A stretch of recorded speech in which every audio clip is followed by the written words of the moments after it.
6 पदों के लिए 500 से अधिक बेरोजगारों की लंबी कतार राजधानी के रीजनल कैंसर अस्पताल में दिखी।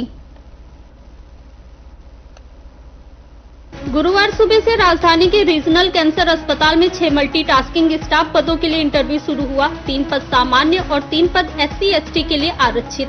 राज्य भर से युवा सुबह 9 बजे से पहले लाइन में खड़े थे। नौकरी मिलने पर परिवार की मदद व भविष्य सुरक्षित होने की उम्मीद में सुबह लंबी कतार थी, लेकिन इंटरव्यू शुरू होते ही बिना लाइन व्यवस्था के नाम पुकारकर बुलाया गया।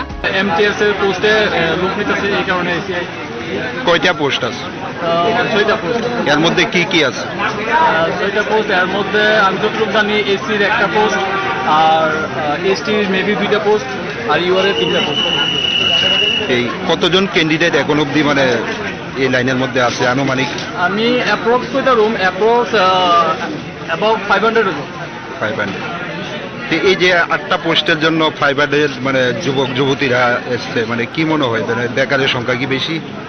এটা তো ক্যান্ডিডেট দিয়ে বোঝা যায় যে এখনো মানে বেকারের মানে কি অবস্থা আছে, কি ধরনের কন্ডিশন। ঠিকঠাক ভাবে বলতে মানে আমি কোনো তারা সিস্টেমের মধ্যে তারা যে ওয়েতে তারা সিস্টেমটা করতেছে এটা একটু গন্ডগোল আছে, এরকম কেওয়াস হইতেছে একটা। তো एक अभ्यर्थी ने आरोप लगाया, लंबे समय से लाइन में खड़े लोगों को बाद में आए लोगों को पहले बुलाया गया, जिससे बाहर से आए उम्मीदवारों को परेशानी हुई। আমরা MTS এর পোস্টের জন্য আইলাম। কয়টা পোস্ট?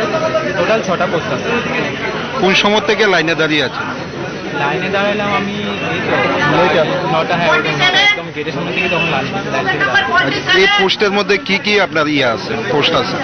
কিন্তু MTS এর জন্য আছে, আমরা তো MTS এর লিগে আইছি, আর মেবি বারবারেরও মেবি কিছু একটা আছে। আজকে মানে প্রথম কি চলতেছে ইন্টারভিউ? হ্যাঁ সরি, কতজন হবে মানে ছেলে মেয়ে এখানে? অ্যাপ্রক্সিমেটলি তো হবে 400-500 মতো হবে। কি মনে হচ্ছে মানে যে 6টা পোস্ট থেকে মানে লোক মানে ক্যান্ডিডেট বেশি মনে হচ্ছে না? হ্যাঁ স্বাভাবিক, 6টা পোস্টের জন্য যদি 500-600 জন ক্যান্ডিডেট হয় তাহলে অবভিয়াসলি বেশি না, মানে বেশি থেকেও আরো বেশি। তাতে বোঝা যাচ্ছে কি বেকারের সংখ্যা খুব বেশি। বেকারের সংখ্যা বেশি থেকে সেটার থেকে ইম্পর্টেন্ট হলো আমাদের ইন্ডিয়াতে জবের সংখ্যা খুবই কম। জবের সংখ্যা কম, যদি জবের সংখ্যা ভালো হতো তাহলে তো বেকারত্বের সংখ্যাটা কম হতো না। কয়টা থেকে লাইনে দাঁড়িয়েছ? এই তো 9টা-9:10 থেকে। ঠিকঠাক ভাবে হচ্ছে? প্রথম তো সব ঠিকঠাক ছিল, লাইন ছিল, এরপরে হঠাৎ করে সবাই লাইন ধরে ওরাই এসে সার্টিফিকেট নিয়ে গেল, সেটাও ভালো কথা। কিন্তু এখন এরা যেভাবে ডাকছে নাম ধরে, যারা পেছনে আছে ওরা তো নাম শুনতেই পারবে না, যার জন্য খুব কেওয়াস হয়ে যাচ্ছে। তা আমি তো মনে করবো না এই সিস্টেমটা খুব ভালো, ওরা আরো ডেভেলপ করার দরকার ছিল। কোথায় থেকে এসেছেন? ব্যবস্থা করার দরকার ছিল।